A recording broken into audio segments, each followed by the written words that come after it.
Hi everybody! This is just kind of a series of what it's like to transition between high school and university. Yeah, and he needs to do work that he hasn't been doing for a while. So, Soldering's my thing. He's slow at this. Wait, you didn't cut a wire? yeah, so here's video 1 of the series. So, hope you enjoy! My hair is atrocious. Alright. We're also Alrighty. gonna scoot over a little. 'Cause Okay. You're almost out of frame. Alright. I'm Kat, I'm Jonathan. Nice to meet you. but we're doing a video on Do IB and AP really help in college? And I'm a firm believer that they do help. me too. So personally, I went to high school and I took 19 AP classes, Overachieving. and it sucked. I also took a couple of credits for college that weren't AP classes but were college credit anyways. But in that, I personally think it just really helped me because at any given time I was pushing myself the hardest I could at the time, which allows the transition into university really easy, where you have to push your own. And because I've been pushing all my life, it's not really a change. And in high school, I took 8 or 9 classes every semester out of the 8 section hours, which kind of really sucked. But you do what you gotta do.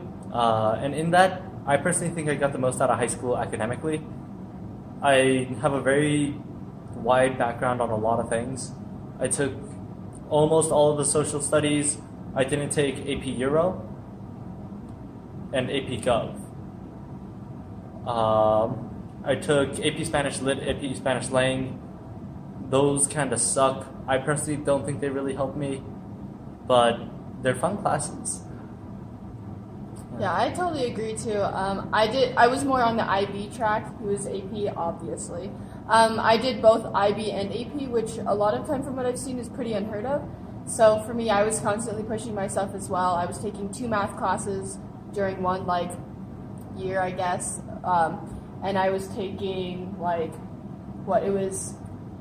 I only required to graduate needed to take 7 periods. They only had 8 periods for everybody, but I was taking technically 9 classes per day. So I was just constantly pushing myself and stuff, but I got pretty worn out, but I enjoyed it a lot. Yeah. So. All right, now the juicy deets you actually. Oh shoot! So I feel like a big question for a lot of students is what AP classes should you take, and what classes should you push yourself really hard at? Blah blah blah blah blah blah. And oh my gosh! All right, state. Okay, I think you should take literally all of the AP classes. Anything that you can take, because it gives you exposure to so much more at that college level. So going into college, you have a better understanding of what you want to do. In high school, I took AP Physics 1, AP Physics 2, AP Physics C. So I had 3 AP Physics courses, and now I'm over here being a physics major because I very much enjoyed it. In high school, I took AP Chemistry, I took AP Environmental Science, AP Biology, and I realized I hate all of those things. And it's it gives you an exposure so you don't have to waste the first year of college, because instead of paying the $90-something to take a test, you pay $3,000 for a class just to find out you don't actually like the subject. So if you're going to a big university because you don't know what you want to do, definitely take as many AP classes as you can in high school to figure out what are those things you actually want to do. What do you find interesting? Not necessarily the topics, but how to think about them. I think for me, so with other people speaking out there who take IB classes, as you know too, because how do you know this with IB? You had friends in IB? Yeah, I had a lot of friends in IB. Yeah, so as people out there in IB know, that you major in HL classes and you minor in SL courses, and then you have to take TLK, which I'm not really sure why. Ethics, I guess, whatever. And expanding your realm of thought. But I think for me personally, that really narrowed my what I really wanted to go into. I was lucky enough and knew that I already really liked the sciences and STEM. But I decided to throw an HL art with there. So just to kind of get in a little spark of fun and just joy. Most of my credits didn't really transfer over though, going from into like an American university. So that was kind of annoying. It would have helped me a lot more if I went overseas, but I didn't really consider that. I stayed in state. AP transferred really, really well for if you can pass, and depending on how well you do on that test, it seems to transfer over pretty well, right? Yeah. Overall, if I had gone to a bigger school, I would have gotten like, what was it, like 60-ish credits, which would have been really nice. But I went to an engineering school instead.